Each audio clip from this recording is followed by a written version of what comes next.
สบายดีทุกคนเด้อมาพบกับมีนาคือเก่าให้ไปดนเติบบ่ได้เอาคลิปลงโดนตั้งแต่มาอยู่ผีบ่ค่อยมีเวลาคือเก่าแล้วเพราะว่าน้องเศร้ากับน้องสายกับลั่นเขาเจ้าก็บ่อยู่เขาเจ้าไปเฮ็ดเวียกหมดทุกคนอันลั่นเศร้าเก็ตมานี่มามื้อนั้นท่านน่ะเพิ่นมาหันบ่เฮ็ดเวียกเก่าเงินเดือนยังบ่ทันออกเทื่อเพิ่นก็เลยกลับไปเอาเงินเดือนที่แรกว่าวันที่5ของเดือนนี่แหละว่าเงินเดือนสิออกแต่ว่าก็ยังบ่ทันออกเทื่อมื้อนี้ก็วันที่7แล้วเงินเดือนบ่ทันออกเด้อเพิ่นก็เลยกลับไปเพิ่นว่าถ้าได้เงินเดือนเราสิกลับมาหาคือเก่าว่าซั่นน้องเศร้าเทไปเฮ็ดเวียกพาร์ทไทม์เฮ็ดกะวันเสาร์วันอาทิตย์หรือว่ามื้อนี้น้องเศร้าก็ไปแล้วแต่อารมณ์น้องสายก็ทั้งเฮียนทั้งเฮ็ดเวียกเป็นนำปัจจุบันนี้ก็มีนี่นาผู้เดียวเนาะเบิ่งแม่อาการแม่ก็ถือว่าดีขึ้นหลายแล้วเนาะเพิ่นสามารถคานไปหรือว่าใส่ไม้ค้ำไปห้องน้ำอาบน้ำอาบในได้แล้วแต่ละมือก็ใส่ไม้ค้ำหัดย่างไปย่างมานี่นาก็ไปเอายาสมุนไพรมานึ่งนวดอบให้เพิ่นแล้วก็ต้มน้ำอาบให้เพิ่นทุกมื้ออาการดีขึ้นหลายเนาะแล้วก็บัดนี้เรื่องของน้องสายที่ว่าอันเป็นตุ่มขึ้นขี้งหั่นน่ะเพิ่นกินยาแล้วก็ดีก็บ่ได้เป็นแล้วเป็นแผลเป็นตุ่มกินยาซะแล้วก็ดีขึ้นได้นี่นะแท้เรื่องอันเจ็บอันท้องแท้มันก็ยังบ่เซาว่าสิอันมีเวลาว่าสิไปกวดอยู่ไทยลองเบิ่งว่าเป็นจังได๋เนาะแล้วก็ตอนอันเฮามาหั่นน่ะงัวอยู่บ้านหั่นก็ยังบ่ได้คายเทื่อแล้วเมื่อวานนี้พ่อโทรมาว่างัวหั่นได้คายแล้วเพิ่นคาย3ตัวหั่นน่ะ10ล้านกีบแต่พ่อก็โอนเงินมาให้8ล้าน5เพิ่นเอาไว้ล้าน5นี่แหละไว้ใช้ไว้จ่ายตัวเองเนาะเพิ่นโอนมาให้8ล้าน5ก็เก็บไว้อันซื้อยุกซื้อยาให้แม่ควายหันยังบ่ได้คายเธอกำลัง5คนมาเลี้ยงอยู่แต่บ่ฮู้ว่าเขาเจ้าสิเลี้ยงบ่คำบ่ได้เลี้ยงก็คายเนาะเรื่องมูลแท้ได้คายหมดสุโตแล้วตั้งแต่ควายเดี๋ยวนี้นะแล้วก็พ่อก็อยู่บ้านผู้เดียวก็โทรหาเพิ่นอยู่คิดว่ามีเวลาถ้าแม่ดีขึ้นได้ก็สิกลับไปบ้านไปเยี่ยมไปยามเพิ่นว่าเพิ่นอยู่บ้านผู้เดียวอากาศมื้อนี้นี่ฝนสิตกเด้อฟ้าก็บังแฮงท้องฟ้าก็มืดครึ้ม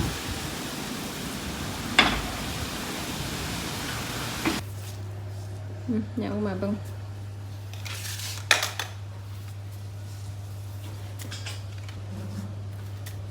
หัดย่างได้แล้วบัดนี้ระวังล้ม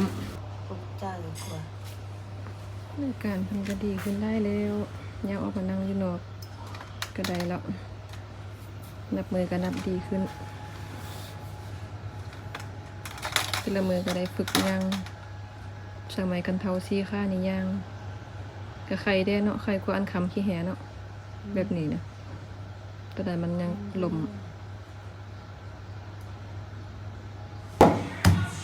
ตำเมียงเด้อเศร้าโลกกระบางตำเมียงให้กินบอกเลยว่าอร่อยสุดยอดซีมือตำเมียงในบตกเด้อตำข้างเด้อสามารถเปิดทานค่ายได้เด้อนี่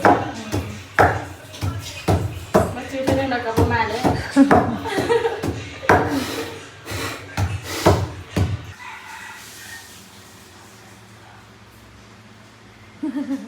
เบิ่งวิธีกินเมียงเด้อ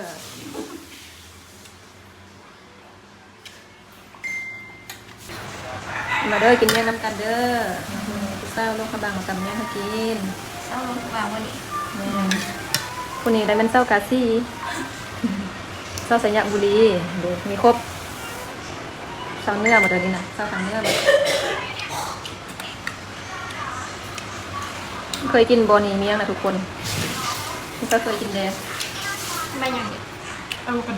วคาโดลองเบิ่งดูวิธีกินบ้านกินเนาะบ้านเนาะกินตำนี้มียังแดงลองอธิบายดูใส่ยังแดงไทย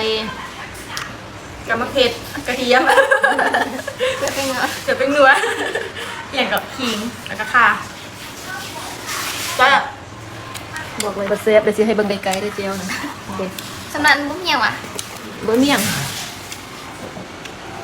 เพื่อนไปจับซีเป็นคนอันสนเผายังผู้ชมกันกุโมคุกันเนาะกุโมคุกันมีแต่ผู้งามก็เท่ากุโมนะก็คือดูกันถ้าเป็นหรือเปล่าเป็นตะลึงแต่ว่าฟังว่ามันบอกว่าก็ว่าเป็นแต่ว่าบ่ถือ นุ่ม เดี๋ยวมันเขาจะเบานี่ฟังออกหมดป่ะ พ่อแม่พ่อแม่ก็พูดแม่มันเจ๊ไม่ได้ พอเข้าก็มันแกะหมด พ่อมันเจ๊ ถึงได้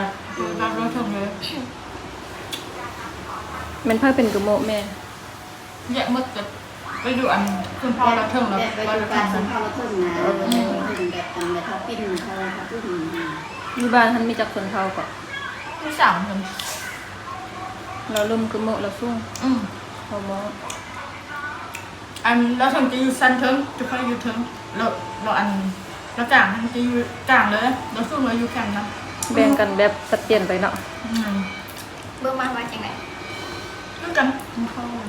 อ๋อด้วยมาคือกัน เกตมานี่กาคนกระโมไปก็กระโม ทราบของ ถึงหัวปากดูกัน อยู่บ้านของเกตมานี่ครับมีจักคนเท่าก็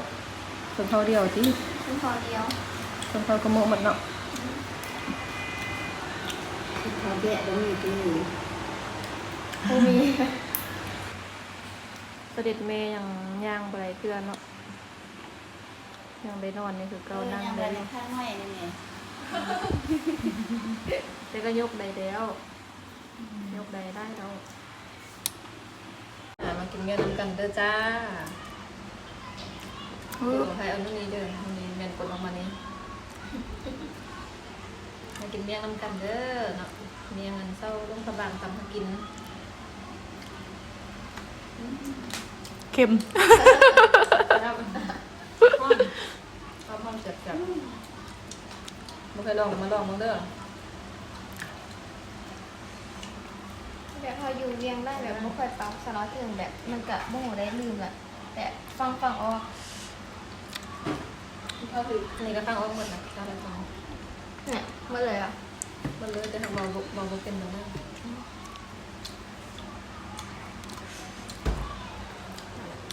เดี๋ยวอันนั้น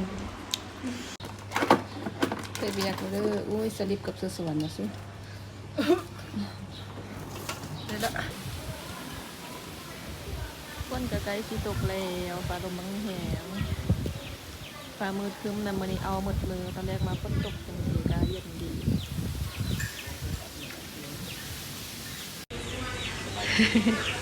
น้องชายกำลังเกียมสิไปโรงเรียน ตอนเช้าหันเฮ็ดเวียกเฮ็ดจักโมง5จักโมง เฮ็ด7 โมง 4 โมง เจ็ด มื้อเช้าเฮ็ด6 โมง 5 โมง มือปกติ6โมงเช้า5จักโมง 4 โมง 4โมงตอนแรงเนาะวันเสาร์วันอาทิตย์ถอน5โมงเฮ็ดเวียกยังล่ะ ใช่เพียงทรงเพียง แล้วก็ เพียงมีมา ตอนแรงหันแท้ไปโรงเรียนหันจักโมง5จักโมง ไป5 โมงถ้าไปหมอเป็นครึ่ง ตอนเช้าตอนช่วยหันเฮ็ดเวียกเนาะตอนแรงก็เรียนหาเงินส่งตัวเองเรียนเนาะแล้วบัดนี้อาการเป็นจังได้เป็นตุ่มเป็นแผ่นน่ะ FC เขาเจะเป็นห่วงท่าม5นี่มันดีขึ้นแล้วบ่ ดีขึ้นได้แล้วบ่ตุ้มก็บ่ขึ้นน่ะ นะ แต่ไปกินยาหมออาจารย์กินก็ดีขึ้นแล้ว กินยาซาบดีขึ้นไล่แล้วว่าสันตุ่มก็บ่ขึ้นแล้วแม่นบ่ก็แสดงว่าเขาเจ้าจัดยาให้กระทึกอยู่สันแต่ก่อนหันจักมือเป็นเทื่อหนึงตุ่มหัน โอ้คำว่าตะเลงนั่นแหละคัน มักเป็นตอนแรง คันมาแล้วก็ต้องอยู่ แห้งเก่าแล้วแห้งเป็นแผ่นเนาะกินยาแล้วก็เศร้าก็ดีแล้วบัดนี้ระวังตัวเอาบ่ต้องไปกินมะยุมะยะไล่กินมุมมามไล่ สิไปโรงเรียนแล้วติเอาบ๊ายบายแล้วฟ้องอันนี้นานไปห้องหมอเขาจะจัดยาให้กินนะมันยามันเป็นยาลดกรดกระเพาะซื่อๆเนาะแต่ว่าเขาเจ็บเบิ่งพวกนี้แต่มันก็ยังบ่ดี คิดว่าถ้า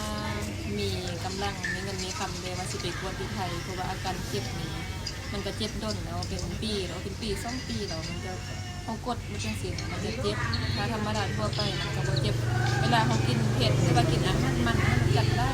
มันก็จะเจ็บกว่านี้กดจังซี่ไปมันจะเจ็บนะแต่ไปกวดเขาจะว่าเป็นลำไส้อักเสบเนาะเพิ่นเคยจัดยามากินแต่ก็ยังบ่เซาบ่มั่นใจเนาะว่ามีเงินได้แล้วสิไปกวดที่ไทยดอกเบิ่งนะ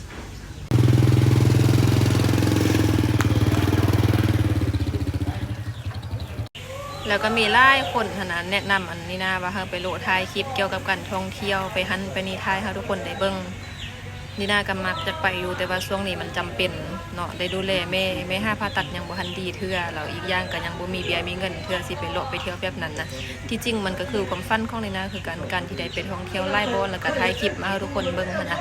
แต่ว่าช่วงนี้จำเป็นถ้าแม่ดีขึ้นพุ่นแหละแล้วก็สิพาเพิ่นกลับบ้านเนาะเพราะว่าพ่ออยู่บ้านผู้เดียวเดี๋ยวนี้เพิ่นก็จมคิดฮอดบ้านอยากกลับบ้านแล้วเป็นห่วงเหือนแต่ว่าอาการก็ยังบ่ได้ดี 100% เทื่อนะถ้าเพิ่นดีได้แท้พุ่นแหละ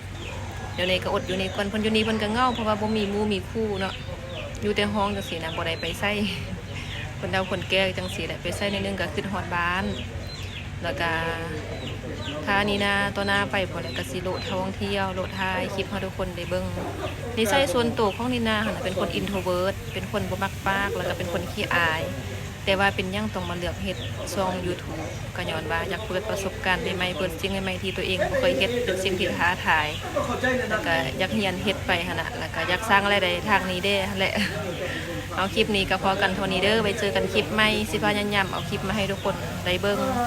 ช่วงนี้ยุ่งหลายเนาะยุ่งแฮงเพราะว่าดูแลผู้เดียวเนาะจำเป็น